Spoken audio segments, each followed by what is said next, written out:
तरफ उंगली ना करे, मेरी तरफ उंगली ना करे, सारे प्रिविलेज का मामला है। पहले उन्होंने मेरी तरफ उंगली करी क्यों?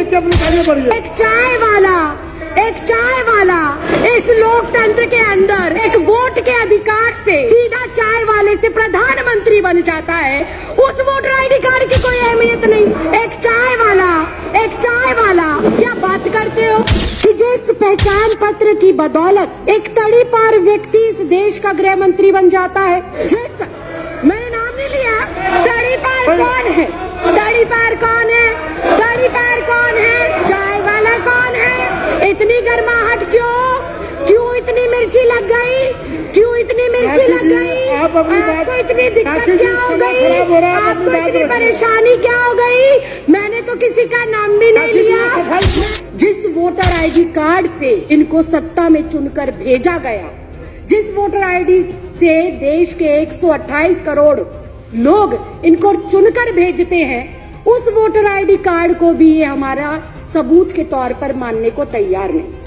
क्या हमारे देश के माननीय प्रधानमंत्री अपने माता पिता का जन्म प्रमाण पत्र दिखा पाएंगे? क्या हमारे देश के माननीय गृह मंत्री अपने माँ बाप का जन्म प्रमाण पत्र दिखा पाएंगे? क्या हमारे इस देश के रक्षा मंत्री हमारे अपने माँ बाप का जन्म प्रमाण पत्र दिखा पाएंगे? क्या आरएसएस प्रमुख मोहन भागवत अपने माँ बाप का प्रमाण पत्र दिखा पाएंगे? अगर ये संभव नहीं है, क्या उन्हें डिटेंशन सेंटर भेजा जाएगा?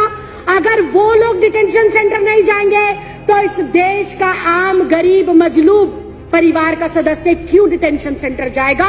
ये सवाल आज इस लोकतंत्र के मंदिर में केंद्र सरकार से पूछना चाहती हूँ। एनसीआर, एनपीआर और सीए को लेकर बहुत सारे सवाल हैं। किस देश के अंदर इस समय कैसी सरकार चल रही है जो बहुत कंफ्यूज है, जो बहुत अज्ञानी तरीके से, अनजान तरीके से उसे पता ही नहीं है कि देश को किस ओर लेकर जाना है, देश के लिए क्या जरूरी है, देश के लिए कौन से मुद्दे महत्वपूर्ण हैं, देश के लिए कौन से कानून महत्वपूर्ण हैं। उनको इस चीज की बिल्कुल जानकारी नहीं है। बहुत ही अजीब से लोग इस देश के केंद्र की सत्ता के ऊपर बैठकर अजीबोगरीब फैसले ले रहे हैं। जो इस देश में अभी तक विदेशी कहे जा रहे हैं, उनको ये नागरिकता दे रहे हैं बिना किसी कॉमा फुल स्टॉप के। और इस देश के अंदर जो सदियों से, दशकों से रह रहे हैं, उनको ये कहते हैं कि अगर तुम इस देश के नागरिक हो तो तुम्हें कागजात देने पड़ेंगे, तुम्हें प्रूफ करना पड़ेगा कि तुम इस देश के नागरिक हो। ये अजीब विडंबना है। हमारे पास वोटर आईडी कार्ड है, हमारे पास आधार कार्ड है, हमारे पास पैन कार्ड है, हमारे पास पासपोर्ट है, उनको ये हमारे कागज नहीं मानते। जिस वोटर आईडी कार्ड से इनको सत्ता में चुनकर भेजा गया, जिस वोटर आईडी से देश के 128 करोड़ लोग इनको चुनकर भेजते हैं, उस वोटर आईडी कार्ड को भी ये हमारा सबूत के तौर पर मानने को तैयार नहीं। बहुत ही हास्यास्पद बात है कि जिस पहचान पत्र की बदौलत एक तड़ी पार व्यक्ति इस देश का गृह मंत्री बन जाता है।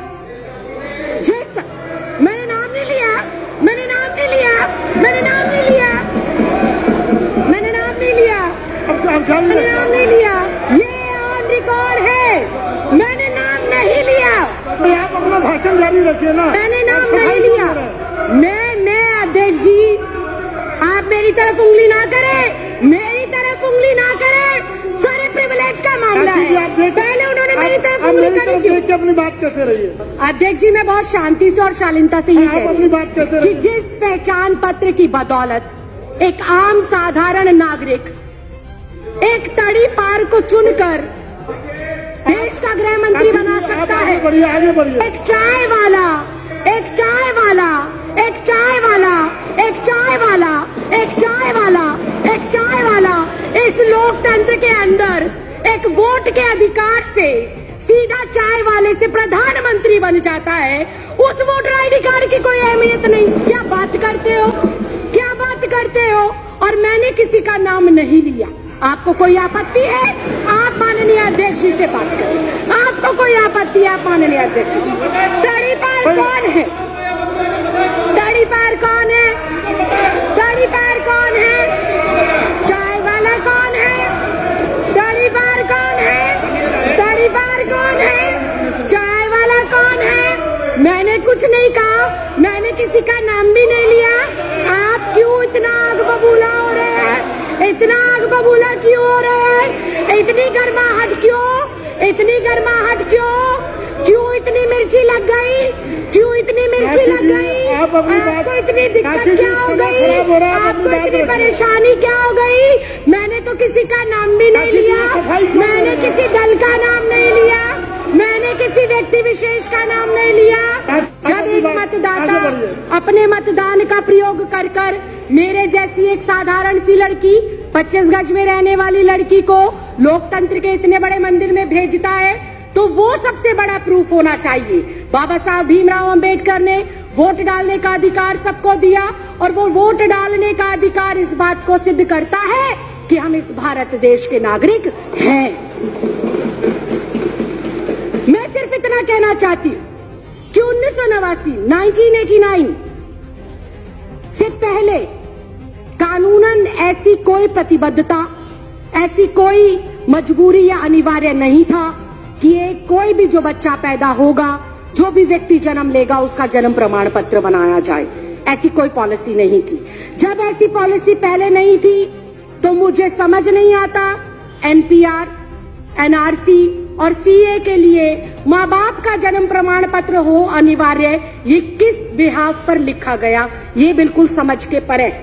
और फिर एक बार फिर से विपक्ष को हो सकता है मेरी बातों से आघात पहुंचे, लेकिन ये कटु सत्य है कि अगर ये कंपलसरी है कि एनपीआर, एनआरसी और सीए के लिए अपने अपने माता पिता का जन्म प्रमाण पत्र दिखाना जरूरी है, तो क्या हमारे देश के माननीय प्रधानमंत्री अपने माता पिता का जन्म प्रमाण पत्र दिखा पाएंगे?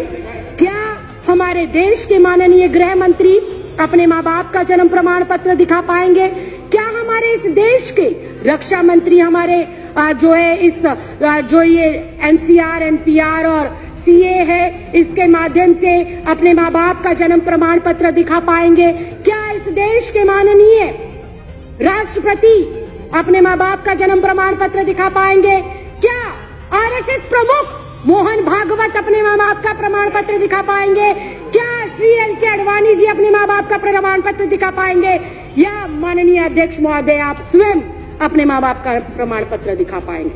अगर ये संभव नहीं है, अगर ये संभव नहीं है, अगर ये संभव नहीं है, अगर ये संभव नहीं है, अगर ये संभव नहीं है, राखी जी, अगर ये संभव नहीं है, तो मैं माननीय अध्यक्ष महोदय सिर्फ इतना कहना चाहती हूँ कि जब बीजेपी का शीर्ष नेतृत्व, केंद्र में बैठे मंत्रिमंडल, प्रधानमंत्री, गृह मंत्री अपने माँ बाप का बर्थ सर्टिफिकेट नहीं दिखा सकते, तो क्या उन्हें, मैं कंक्लूड ही कर रही सर, क्या उन्हें डिटेंशन सेंटर भेजा जाएगा?